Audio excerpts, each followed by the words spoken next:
ಏನಂತ ನೋಟಿಸ್ ಕೊಟ್ಟಿದ್ರು, ಅದು ಸ್ಟೇ ಆಗಿದೆ, ಕೋರ್ಟ್ನಲ್ಲಿ ಸ್ಟೇ ಆಗಿದೆ. ಜಡ್ಜು ಹೇಳಿದ್ದಾರೆ, ಹರಿ ಯಾಕೆ ನೀವು ಇಷ್ಟೊಂದು ತನಿಖೆ ನಡೀತಾ ಇದೆ, ಸಿಬಿಐ ಕೊಡಬೇಕಾ ಬೇಡವಾ ಅನ್ನೋದ್ರ ಬಗ್ಗೆ ಚರ್ಚೆ ನಡೀತಾ ಇದೆ. ಅದು ಆರ್ಗ್ಯುಮೆಂಟ್ ಸ್ಟೇಜ್ನಲ್ಲಿದೆ. ಈಗ ರಿಸರ್ವ್ ಆಗಿದೆ ಆರ್ಡರ್ಸ್ಗೆ. ಈ ಹಂತದಲ್ಲಿ ನೀವು ಆತರ ಮಾಡೋದು ಸರಿ ಇಲ್ಲ ಅಂತ ಹೇಳಿ ಸ್ಟೇ ಕೊಟ್ಟಿದೆ. ರಾಜಕೀಯ ಪ್ರೇರಿತ ಅಂತ ಇಡಿ ನೋಟಿಸ್ ರಾಜಕೀಯ ಪ್ರೇರಿತ ಅಂತ ಅನ್ಸುತ್ತೆ. ಮತ್ತೆ ಇನ್ನೇನು ರಾಜಕೀಯ ಪ್ರೇರಿತ ಕೇಸೇ ಮೂಢ ಕೇಸೇ ರಾಜಕೀಯ ಪ್ರೇರಿತ, ಮೂಢ ಕೇಸೇ ರಾಜಕೀಯ ಪ್ರೇರಿತ. ಸಿಬಿಐ ಕೋರಿರೋದು ಪೆಂಡಿಂಗ್ ಇದೆ ಸರ್. ಸಿಬಿಐಗೆ ಕೋರಿರೋ ಅರ್ಜಿ ವಿಚಾರಣೆ ಇನ್ನು ಪೆಂಡಿಂಗ್ ಇದೆ. ಏನಾದರೂ ಆತಂಕ ಏನಾದರೂ ಸಿಬಿಐಗೆ ಹೋಗಬಹುದು ಅಂತ ಸಿಬಿಐಗೆ ಹೋಗಬಹುದು ಅಂತ ಏನಾದರೂ ಆತಂಕ ಏನಾದರೂ ಇದೆಯಾ ಸರ್? ಯಾಕೆ ಕೇಸ್ ಇನ್ನು ಕೂಡ ಪೆಂಡಿಂಗ್ ಇದೆ. ಜಡ್ಜ್ ಏನ್ ಮಾಡ್ತಾರೆ ಅಂತ ತೀರ್ಪು ಇನ್ನು ಆರ್ಡರ್ಸ್ಗೆ ಪೋಸ್ಟಿಂಗ್ ಆಗಿದೆ. ನನಗೆ ಯಾಕೆ ಆತಂಕ ಆಗುತ್ತೆ? ನಮಗೆ ನ್ಯಾಯ ಸಿಗುತ್ತೆ ಅಂತ ಭರವಸೆ ಇದೆ. ಮಲ್ಲಿಕಾರ್ಜುನ್ ಖರ್ಗೆ ಅವರು ಕುಂಭಮೇಳದಲ್ಲಿ ಮಿಂಚೆತ್ತರೆ ಬಡತನ ಹೋಗಲ್ಲ ಅಂತ ಹೇಳಿದ್ರೆ, ಮಲ್ಲಿಕಾರ್ಜುನ್ ಖರ್ಗೆ ಅವರು ಕುಂಭಮೇಳದಲ್ಲಿ ಸ್ನಾನ ಮಾಡಿದ್ರೆ ಬಡತನ ಹೋಗೋದಿಲ್ಲ. ಅವ್ರನ್ನೇ ಕೇಳಿ, ಖರ್ಗೆ ಅವ್ರನ್ನೇ ಕೇಳಿಯಪ್ಪ. ನನ್ನ ಅಭಿಪ್ರಾಯನೂ ಕೂಡ ನಾವು ಸಂಪ್ರದಾಯ ಇದು ಅಷ್ಟೇ. ಕುಂಭಮೇಳದಲ್ಲಿ ಸ್ನಾನ ಮಾಡೋದು, ಗಂಗೆನಲ್ಲಿ ಸ್ನಾನ ಮಾಡಿದ್ರೆ ಪಾಪ ಪರಿಹಾರಗಳಾಗ್ತವೆ ಅಂತಕ್ಕಂಥ ಇದಿದೆ. ಈಗ ನಾವೆಲ್ಲ ಬಸವಣ್ಣನವ್ರ ಫಾಲೋವರ್ಸ್. ಪಾಪ ಪುಣ್ಯ ಇಲ್ಲ ಹೆಂಗೆ ಅಯ್ಯ ಎಂದರೆ ಸ್ವರ್ಗ, ಎಲ್ಲವೋ ಎಂದರೆ ನರಕ. ಅದರಲ್ಲಿ ನಂಬಿಕೆ ಇಟ್ಕೊಳ್ಳಿ. SC ಕಮಿಟಿ ನರೇಂದ್ರ ಸ್ವಾಮಿ, ತುಕಾರಾಮ್ ಲೋಕಸಭಾ ಸದಸ್ಯರು, ಮತ್ತೆ ಬಹಳ ಜನ MLA ಇವನು leader of the opposition Chaluvadi Narayan, ಎಲ್ಲ MLA ಭಾಗವಹಿಸಿ ಅನೇಕ ವಿಚಾರಗಳನ್ನು ಪ್ರಸ್ತಾಪ ಮಾಡಿದ್ದಾರೆ.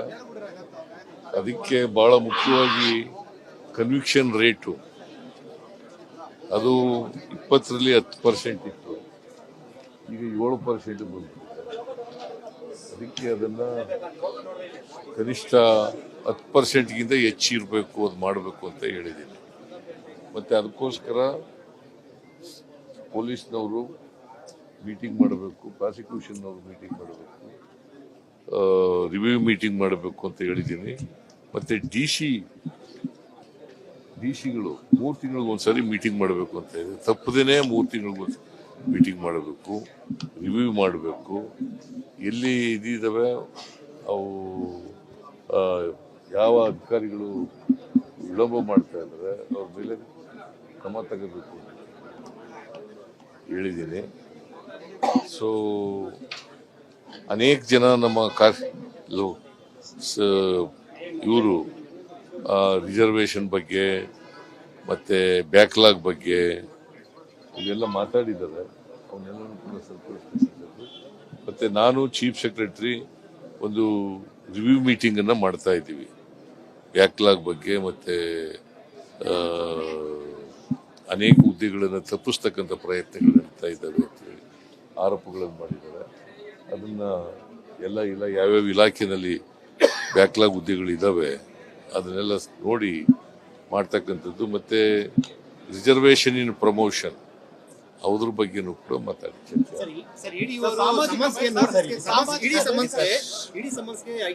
ಆಲೆ ಜಂಪ್ ಆಗ್ಬಿಟ್ಟಿಲ್ಲ ನೀನು, ಆಲೆ ಜಂಪ್ ಆಗ್ಬಿಟ್ಟಿಲ್ಲ ಬೇರೆ ಕಡೆಗೆ. ಅಲ್ಲ ಆಯ್ತಪ್ಪ, ನಿಲ್ಲಿಸಿದ್ರೆ ಇದನ್ನ ಕೇಳ್ಬೇಕು ನೀನು. ಏನಂತ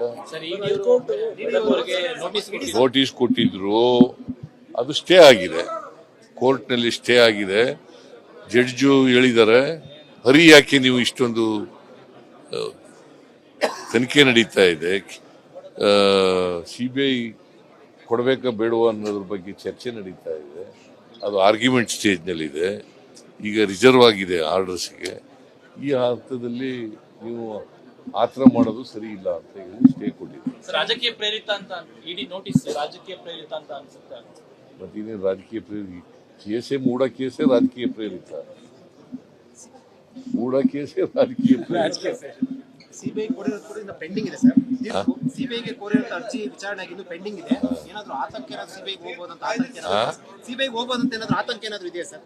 ಯಾಕೆ ಕೇಸ್ ಇನ್ನು ಕೂಡ ಪೆಂಡಿಂಗ್ ಇದೆ. ಜಡ್ಜ್ ಏನ್ ಮಾಡ್ತಾರೆ ಅಂತ ತೀರ್ಪು ಇನ್ನೂ ಆರ್ಡರ್ಸ್ಗೆ ಪೋಸ್ಟಿಂಗ್ ಆಗಿದೆ. ನನಗೆ ಯಾಕೆ ಆತಂಕ ಆಗುತ್ತೆ? ನಮಗೆ ನ್ಯಾಯ ಸಿಗುತ್ತೆ ಅಂತ ಭರವಸೆ ಇದೆ.